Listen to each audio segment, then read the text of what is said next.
kira-kira 50 tahun lalu. Sekarang ini karena kata-kata identitas sulit ketemu kesenian antara gabungan Cina, Melayu, Jawa, Madura, Bali, dan sebagainya. So there is an issue with identity regarding how to pronounce certain folk dances, whether it's from Java or Kalimantan or etc. But this particular dance has been around for 50 plus years. Seperti kalau bapak-bapak, ibu-ibu membaca 15 tahun terakhir, 10 tahun terakhir, bahkan 6 bulan ke depan, politik dan isu agama, isu ras itu agak tidak bagus untuk Sutanto. So according to him, when you see media, mainstream media, you can see issues on racial issues, identity issues, and political issues. Everything is not good according to Mr. Tanto.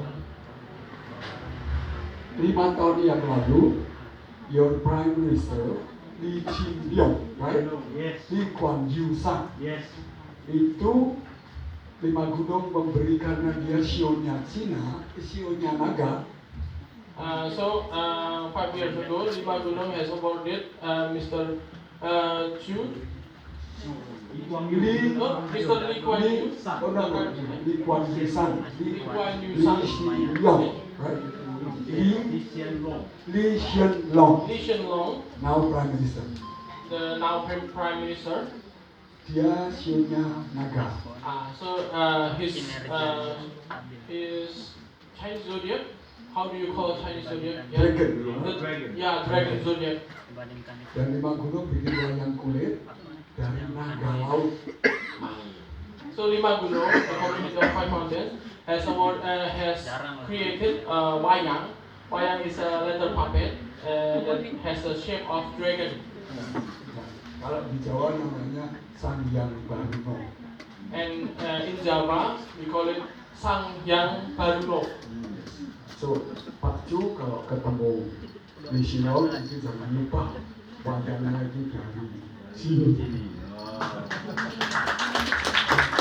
So if you happen to find that particular wayang, you can simply say that it is from Lima Gunung. Itu tadi kepalanya naga ya, itu pasti dari Cina ya. Ada Liong, ada Samsi. Di Magelang, hubungan antara Belanda, Arab, Iran, Mesir, Jepang, Cina, tembakau dan sebagainya, disinilah pusat interaksi agama Katolik berpusat di sini pendidikan.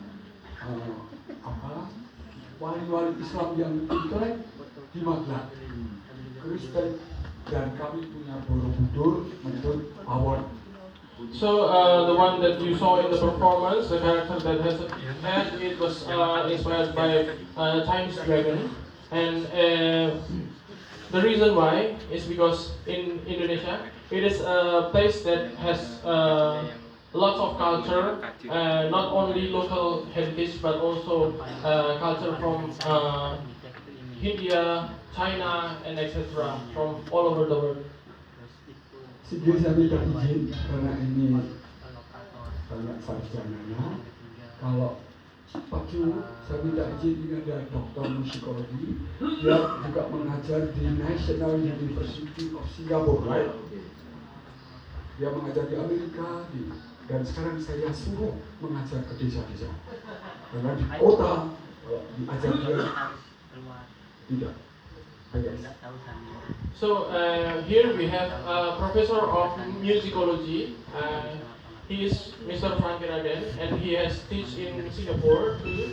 And Mr. Tanto here asked him to teach musicology to the villagers in this place. So please, thank you, whatever, however. Well, thank you so very much, and welcome to Mendut, Studio Mendut of Tanto. Yeah, he's the only person who can tell me what to do here. He's my buddy, we basically developed our career together, He was a student at Indonesian Music Academy, and I was a student at Jakarta Institute of the Art in the 70s. And then I ended up in the United States, finishing my degree in anthropology, and then taught at York University in Toronto. And then I was persuaded, I told Mr. Joe, I was persuaded by that time Ms. Magelang was the head of the Association Studies in the US. Why don't you come to Singapore? We pay you more than what you got paid in Toronto. And she's right, I got paid more than York University. But unfortunately at that time there was a global financial crisis, all the professor, I think Professor Paul, remember that, right? So they couldn't pay us anymore, and because of the global financial crisis. So, but of course, I love Singapore not because of that, because I thought it's closer for me to home, because I've been spending that time for 17 freaking years abroad in the United States, Canada, and other places. So I think it's about time. I didn't even intend to stay there for the rest of my life. Just got to feel what is a professor basically like a professor in the Western university. And I don't teach anything related with Southeast Asian studies or Indonesia. I taught subject that basically belong to them. I want to prove that we can teach them their own culture, not like teaching in Asian culture abroad. That was like very normal to me. I mean, of course you can teach that, but how can you teach their own culture, in their homeland? That's very important, I guess. So of course, when I'm back in the US, then I taught different subjects. I taught art, media, and politics in the US, mainly popular culture, because it was a Southeast Studies program, wonderful. Now here, as I think, as you see, this is like a center of basically this is my term, the cosmology of art. This very little place, what so-called studio Mendut, is very crucial. I witnessed how Tanto developed this place in the 90s. He all of a sudden he decided to go back to his hometown and not residing in Magelang, the city, but here in the village. And then he worked with the villagers here, and then to develop this something very crucial in, I think, in our cultural life. I never seen any other places like this where they can, basically gather, different kind of cultural life from across the country and across the globe too. This is the special place. I think we and I feel like also lucky to be here. And then especially yesterday he invited me to attend the Five Mountains Festival. I've been dreaming like coming to see his festival. Now last night, 2 days ago, I witnessed an incredible basically festival that we've never seen in any other place in the world, because it's basically strictly grassroots festival, where people basically work with no what do you call that? No hidden agenda, not even got support from basically outside institutions. Basically, the people work together, and of course, this is very rare nowadays. Very rare to find a kind of event like that. And thanks, give a wonderful applause to Sutanto. That's why he is very well respected here in the whole country. And he stay as a very free man. Cannot get co-opted by any whatever institution, city especially. Now, what we have seen is this is it's a tip of the iceberg of what has been going on in Indonesia right now. You see the mix of I'm talking about music, the traditional instrument, also the Western instrument, because that's the thing that you cannot avoid, but you still have to, there's so many room to be developed in that kind of paradigm, basically because we have luckily, although we were occupied by the Dutch colonial for 350 years, but we still basically managed to nurture our culture, I mean, traditional culture. That's very important.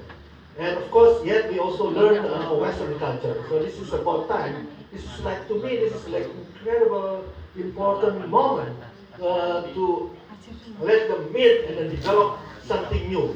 And this is maybe our, not only Indonesia, I think in our, I've been traveling all over Asia also, of course, and I've been in Japan, Korea, China, I mean, they are basically doing the same thing. So even when I spent times in the West, I saw the strongest art form coming from the Asian American or Asian Canadian.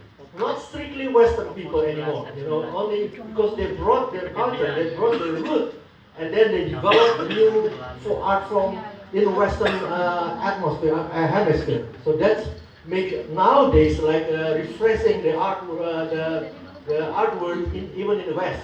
So this is basically what we see here is actually the future of what's going to happen, what we're going to see in the next maybe 10, 20, 30 years from now. So this is also, of course, this is also important. I'm so happy that you bring our friend from Singapore, Kuala Malaysia, because I think it's very important. Indonesia cannot work alone also. We need support from many other countries. I have an orchestra that I gather from across Indonesia, instrument 35-piece orchestra, what I call Indonesian National Orchestra. And also, on the top of that, I have Southeast Asian Orchestra, which is based in Bangkok, called C ASEAN Consonant. And the members of the orchestra are coming from different parts of Southeast Asian countries, including your country, Singapore. So there's a 11-piece, because we have 11 different governments in Southeast Asia. So it's based in Bangkok. So we perform, or we try to develop new Southeast Asian culture also, new Southeast Asian music.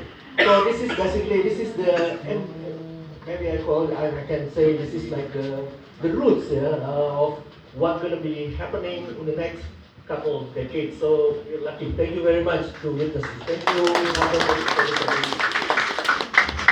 you.